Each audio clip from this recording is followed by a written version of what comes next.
Hey guys, welcome back to the channel. A new week means a new Market Monday where we go through all of the biggest trends inside of the market in Hockey Ultimate Team for NHL 22. Now, I'm not going to lie, we had Team of the Year as well as another banger event in the Style Icons 2.0. You combine that with the fact that Christmas time brings all of the players that don't really spend money in the game. You now have the highest player base in the game that you're going to have for NHL in January. Now, what does that mean for the market? Well, it means that a lot of people aren't ripping packs, but they're playing the game, which means that there's just less cards to actually buy on the market. As of the recording of this video, there's about 5,600 gold players right now on the market. That's down from like 7,500, 8,000 right before Team of the Year. So while there isn't a ton of cards that you can just flip right now to make money, I'm going to show you some key tips that you can use your collection and actually just turn into coins. There is a few specific cards that I want you guys to focus on as well with the new event that's still going on. As always, guys, make sure you subscribe for the most up-to-date NHL news, tips, and info. Let's get into the video. All right, guys, so let's talk about where I think you guys should focus right now. And again, if you haven't watched one of these videos before, the market tends to sway immediately after these, so that's why you want to subscribe with notifications on, especially for these videos.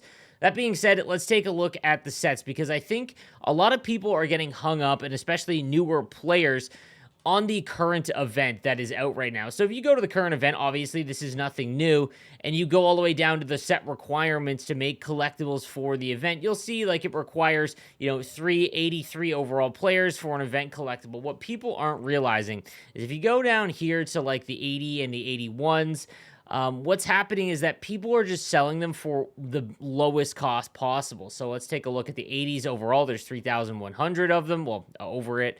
And we'll take a look at what they're going for. We'll set it for like 1,500, and that's roughly what what the price is. Now, here's what you want to pay attention to, guys, is that if you go through your collection, and I'm going to show you how to do this in the most effective way possible, but I think what you want to focus on this week, especially, I think the market's going to correct itself very shortly, and people are going to start to realize, is team builders. So everyone has kind of forgotten about team builders because as the event goes, or as after they are released, the kind of the new hotness kind of wears out. Everyone's focusing on the latest event. They kind of forget that even though there is an 80 overall player, let's say TJ Brody for 1,500, if you're looking for 80 overalls, the actual gold Toronto Maple Leaf team builders might be going for like 2,000. So this is a prime opportunity right now, I think, to sell everything if you are not trying to build a team builder. Okay, if you're not trying to complete a team builder, I think you should sell everything. I mean, 80 overalls are going for 1,500 coins. Like, that is an awful lot. All of these, I went through all of the sets and just tried to find some values, like even just like 85 overalls or 86s, and there just really isn't any. Everything is going for the most expensive that it's ever been. And that's just the market, correcting itself, people kind of setting that bar, and now we know, how events work. So we are kind of settling into what the market is going to be. In my opinion, if you have a lot of cards saved up, I'm selling everything right now. I think that you're going to get a ton of coins. I don't really see a big reason to save right now because we're going to go through a time where we're going to get a lot of just normal events. There's not going to be team of the season until probably the beginning of April.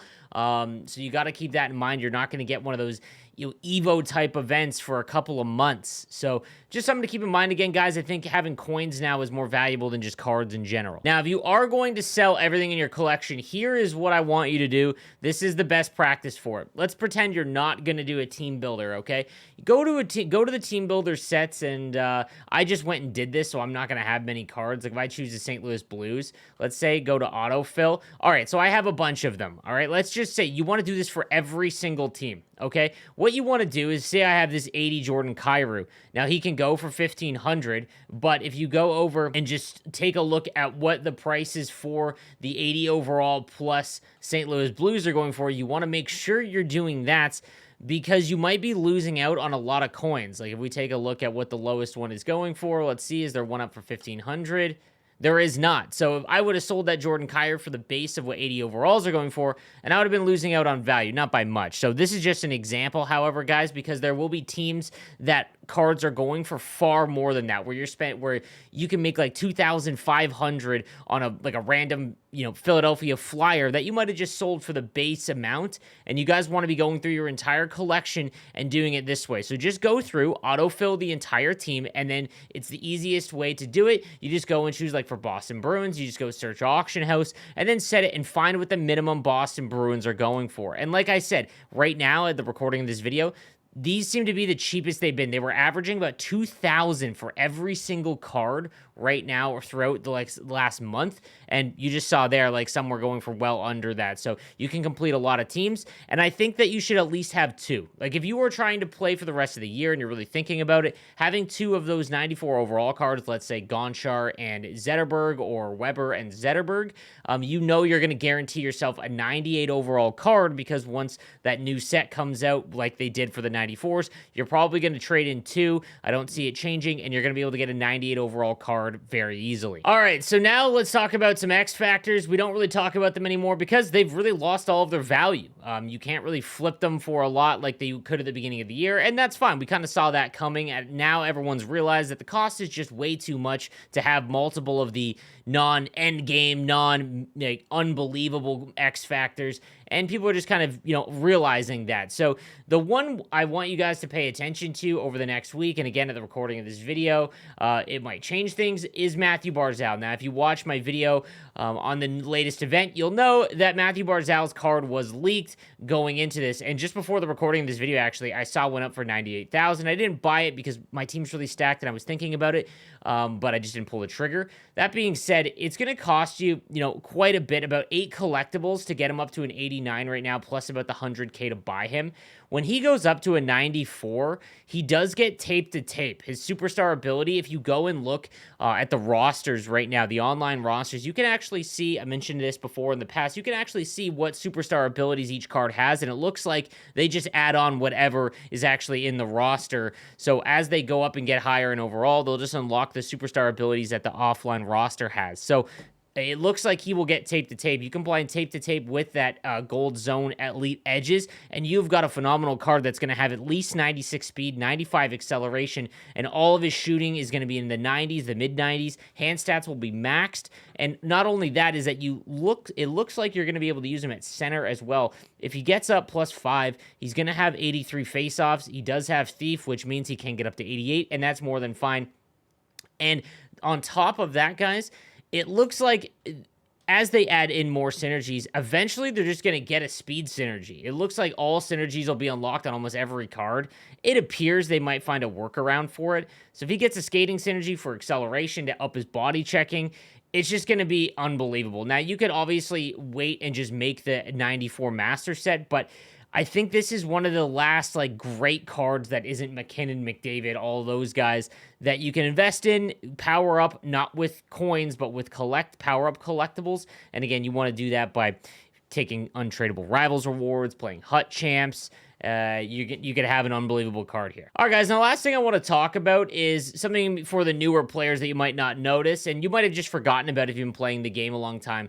So if you go to exchange sets and you've been taking untradeable rivals awards for a while, you've probably gotten hung up on the gold players you've gotten, but maybe you've forgotten about the silver players or the jerseys and all of that. And I just want to make sure you guys go through your collection and maximizing the value that you get for them. So what you want to do is go to, silver players, for example, and you want to be trading in any of your untradables at all times because they really have no value for you. So right here, we're going to go ahead and we're going to send 8 cards. These are all untradeable. These had no value to me whatsoever.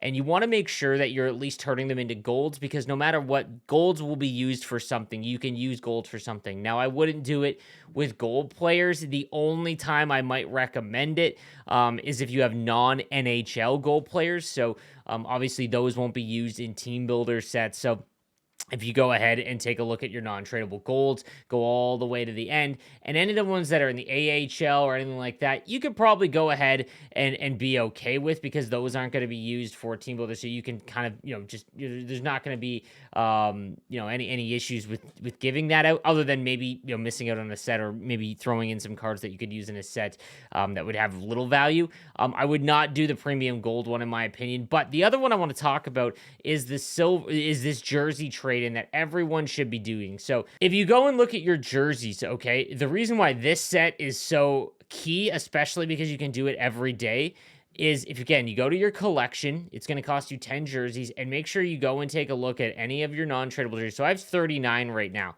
You want to make sure you're doing this every day that you possibly can, because it turns into a tradable premium pack. Now, premium packs aren't going to pull you anything, but even just the silvers, any of the gold players that you get, that is a lot of coins that you're turning into with cards that had no value, that actually were worth 0 coins, literally. And why that's important is because silver players right now, silver tradable players, you should be selling. Like, if you look right now in the auction house for silver players, because this set is, again, there just isn't a lot. Like, there's 656. If you go and take a look right now, they're going for about 500 every single silver player. So if you open up one of those premium packs, get 3 or 4 silver players, you just made 2,000 coins. Even right now, if you go through and you take a look at your collection, sell all of your tradable silver players. There's no reason to do it in those sets. You're turning tradable silver players that you could turn into coins right into just untradeable gold players, and more often than not, they're going to be cards that aren't NHLers, and you've just wasted it. So I've got 33 right here that I'm going to go and just sell for 500 coins each. That's a great value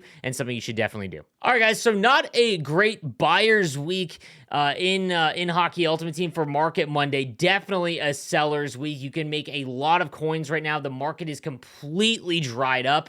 And again, that's just to be expected as the player base has reached its peak. Team of the Year has happened, so no one has cards, and it's going to take a couple of events that no one really wants to make any of the cards for that to kind of balance out. Guys, thank you guys for watching, and I will see you next time. Have a good one.